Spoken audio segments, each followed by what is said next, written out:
You know what, folks? This is a good day.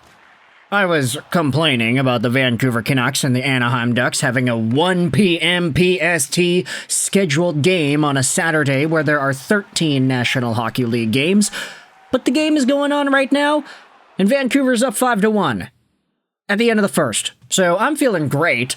My energy is back. And with that in mind, I wanted to use this opportunity to step in and make a quick little video about the Detroit Red Wings, because they are one of the few teams that are not playing today, so I feel like this Red Wings fan base is a little bit more freed up than some of the other fan bases, like Montreal, for example. They're playing in a few hours. It's not really the best decision to go out there and make videos about their team at this moment. But Detroit, not only are the Wings not playing today, but there are a number of really great things to talk about. We can talk about some records, we can talk about some prospects, we can go over all of this in this video whilst this Canucks intermission is going on against Anaheim. So, we got two stories that I wanted to talk about here today. Firstly, we need to talk about records, because I think everybody and their mother is focused on one particular record that happens to be featuring a certain Russian in Washington. A guy who didn't want to score on the empty net and who wanted to get his 895th goal on a goalie. It is absolutely spectacular to see what Alex Ovechkin is doing at such an old age. He has already tied Wayne Gretzky's goal record. He needs one more to beat it. And the best part, he had tied Gretzky's goal record in one fewer game played than Wayne did. So that's pretty great. Ovechkin, though, is not the only late 2000s and 2010s hockey star who wears the number 8 on his back to have accomplished a big record, though. Take a look at this. Patrick Kane, with his recent goal yesterday against the Carolina Hurricanes, which, by the way, absolute beauty. Classic Patrick Kane flying down the wing and sniping it, making it look easy. That's showtime for you, baby. But this was the post made after Patrick Kane's goal. Patrick Kane put the Detroit Red Wings up 3-1 to record his 17th career 20-goal season. And with this in mind, Kane has passed Mike Modano atop this NHL list. Kane recorded his 17th 20-goal season to pass Mike Modano, who had 16, for the most by a US-born player in NHL history. And that stat, I feel, is the ultimate passing of the torch. I've felt it for a few years here that Patrick Kane has been the best American player of all time. Mike Modano, of course, was the one before. It's just Modano had all the records and he had all this legacy attached to his name. Patrick Kane, though, I feel like is a dynamic force that we have rarely seen out of anybody in National Hockey League history. And with all the Stanley Cups and with the other hardware he has achieved, the fact that he is now starting to overtake Mike Modano is starting to cement his legacy as the quote-unquote best American hockey player of all time. Honestly, I feel like it's not guaranteed that he holds on to that label or even has it for an extended amount of time, because I feel like a few years ago, there was always this idea that, Austin Matthews is going to overtake Patrick Kane at some point. Austin is going to score 60, 70 goals in a year, and he's going to eventually overtake the guy. He's going to be the best American player ever. But, I feel like Austin's kind of slowed down a little bit the past few years, this year especially. So, Patty Kane, if anything, his label as the number 1 American player ever, it's gonna continue, I'd say, for a little bit here.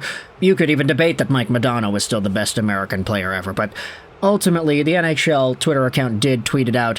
Patty Kane is overtaking Modano on a bunch of these important stats, even though it is kind of weird that he's doing it with the Detroit Red Wings. Obviously, him being a Chicago Blackhawk for so long and then switching over to the New York Rangers threw a monkey wrench in everybody's perception and mental image of Patrick Kane, but now the guy's in Detroit, and he is still finding ways to score points. So whether or not he does return to Detroit or not, at least he got this record as a member of the Wings, right?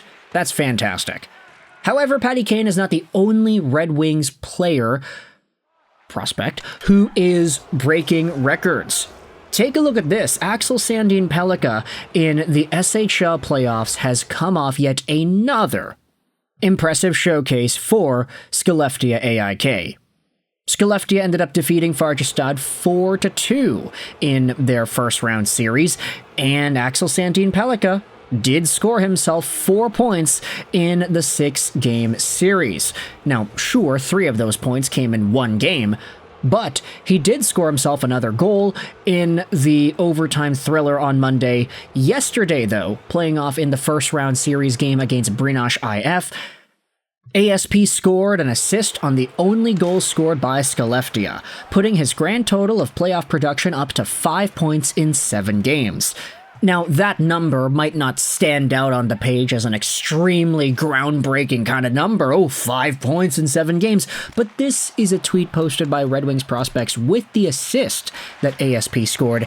He is now the sole record holder for the most points ever by a junior defender in the Swedish Championship Playoffs. What does that mean?